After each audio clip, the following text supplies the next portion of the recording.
बच्चा अबोध हो, कुछ उसको संसार का ज्ञान ना हो या विराम कर ले संसार से, तो उसको सब कुछ निछावर कर, तो जिंदगी आगे से बढ़िया। भक्ति जो मर्जी करो, मैं नहीं इसमें इंटरफेयर करता। जो पूजा पाठ जड़ी करनी करते जाओ बेशक, पर this is the first lesson कि जो भी करनी है अगर ये करोगे तो कल्याण होगा, नहीं तो नहीं कल्याण होगा, जितने मर्जी ना कर लो। क्या चाहते हैं आप? अपना और अपने परिवार का, बच्चों का है? तो परमात्मा तो क्या कहते हैं, यहाँ भी ख्याल आए कैच हो जाता है, मुझसे बोलो कैच हो जाता है, कर्म करो कैच हो जाता है। कहने की जरूरत ही नहीं है, कहने की जरूरत? बोलो मंजू जी जी जी जी जी मुंह बोलने की जरूरत आती है, कहने की जरूरत भी नहीं पड़ती। आप अपने आप को तो शुद्ध कर लो।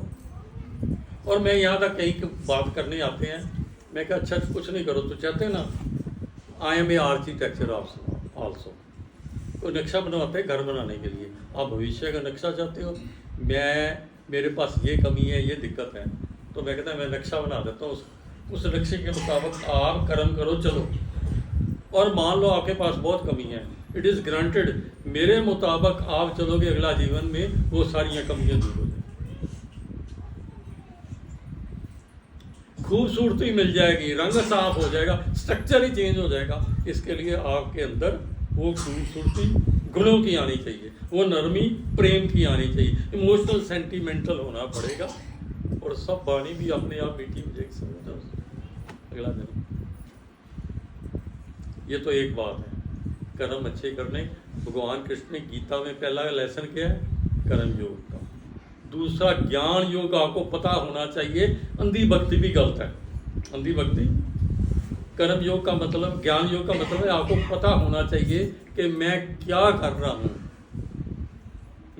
मेरा लक्ष्य क्या है और मैंने क्या पाना है। ज्ञान, दूसरा ज्ञान योग, कर्म और ज्ञान होगा।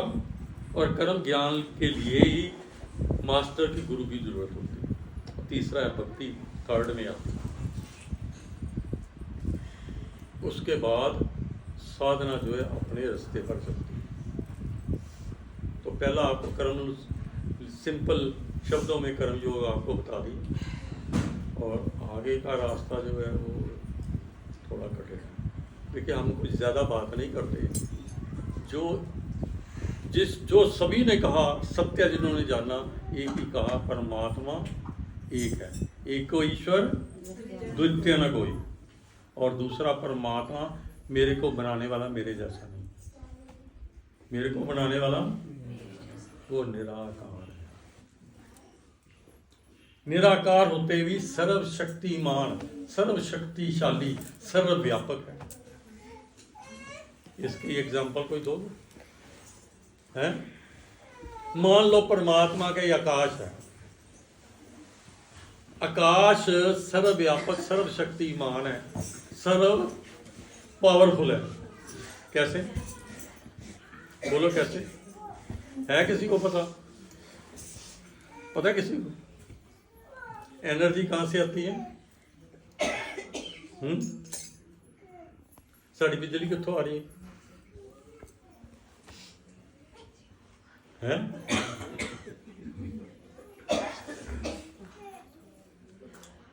परमात्मा वर्षा करता है, पानी बहता है, पानी इकट्ठा हो जाता है, उसकी भाप बन के ऊपर जाती है।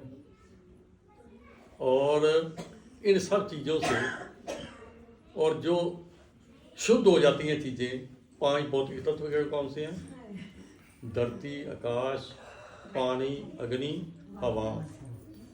तो भाप बन के हवा गई ऊपर, और ये सारी चीज़ें जब ऊपर जाती हैं तो एक आकाश परमात्मा ने क्रिएट किया है। उस आकाश में आपस में कंट कराते हैं, उसमें शक्ति क्रिएट होती है, उसे कहते हैं आकाशीय ऊर्जा। आकाशीय ऊर्जा, पानी ऊपर से बहता है, बारिश आती है, नदियों में जाता है, नदियों का पानी इकट्ठा करके डैम बनते हैं, डैम में से क्या आता है? बिजली का काम क्या है? क्या काम है? चाहे हीटर चलाओ, चाहे रेफ्रिजरेटर चलाओ, चाहे एसी चलाओ, आई कहाँ से? आकाशीय ऊर्जा से। और अब क्या है? सोलर, सीधा इस सोलर के ऊपर बिजली आती है, तो उससे इस बिजली की भी जरूरत नहीं, सीधी वहाँ से सब बिजली से कार्य हो रहे हैं। घर के कहते हैं मीटर चाइना लगवा, सोलर लगवा लो, तो बिजली वाले भी वो सोलर की एनर्जी खरीद लेते हैं। और क्या कार्य होता है उससे? वो सोलर एनर्जी। और देखिए साइंस क्या कहती है, अगर ये आकाश खत्म हो जाए, आकाशीय ऊर्जा खत्म हो जाए, पूरी सृष्टि सर्वनाश। कोई हवा नहीं रहेगी, ऑक्सीजन नहीं रहेगी, कोई पेड़ पौधा नहीं होगा, और ऊर्जा से हम प्राणी हैं, हम भी नहीं रहेंगे, सब खत्म। और इसका सीधा उदाहरण है, बच्चे को संभालो, सीधा उदाहरण है, आपके मोबाइल कैसे चलते हैं?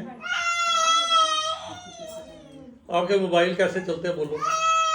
थोड़ा सा बच्चे को बाहर ले जाओ, बाहर ले जाओ।